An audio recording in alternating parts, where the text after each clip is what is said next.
Hey there, welcome back to Keep It Real. Tonight I want to invite you to be the judge as we talk about the most loved, most hated, most fascinating piece of writing in the history of man, the Bible.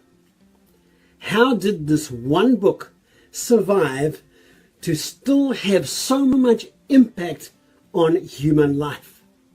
Did you know it is still the number one bestseller in the world? So tonight I want you to decide, is it myth or miracle? Let's examine the evidence, shall we?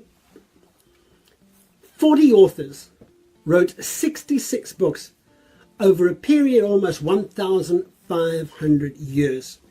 And yet it still keeps a perfect storyline.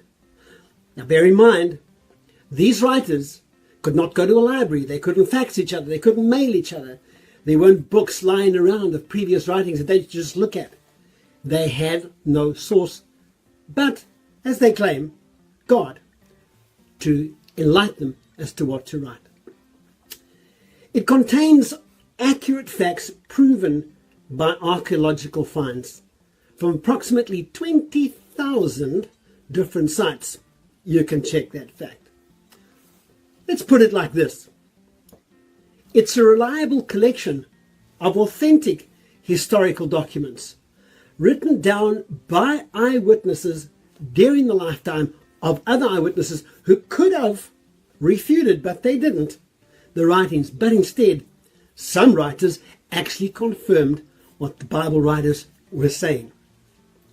Not just with these eyewitness accounts of natural, but of supernatural and miraculous events, like the opening of blind eyes, the raising of the dead, the restoration of limbs and organs.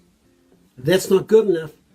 Not only were they supernatural, but these happenings were predicted hundreds of years before with amazing accuracy. Did you know there's over 40 prophecies about Jesus the Christ coming to this earth?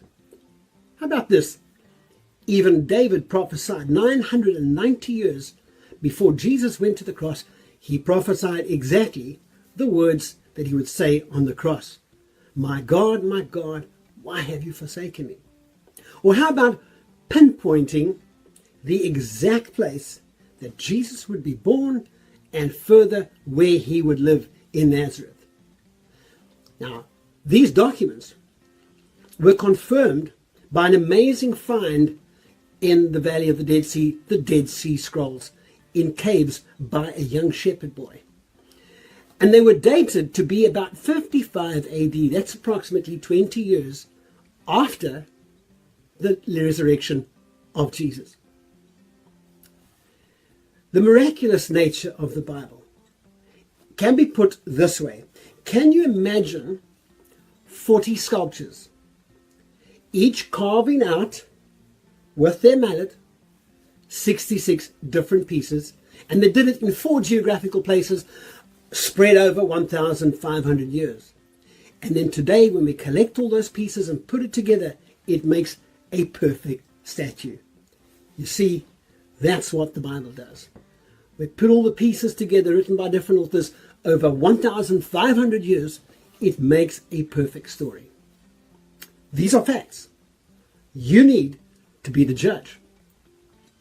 What about the countless testimonies of over 2 billion people over the history of mankind that have testified that they have believed in this book, they've put their trust in what the book tells them to do, and they have been healed, or their lives have been completely turned around. Alcoholics cured, drug addicts set free. Now, you know, in a court of law, the court examines evidence, and evidence has to be accredited and proved to be true. And then, in the mouths of 2 or 3 witnesses, or if the jury decides the evidence is correct, they'll make a finding. All of the facts that I've just told you are 100% accurate. So I invite you. You be the judge. The Bible, is it myth or mystery. And if it is miraculous, then put your faith in it.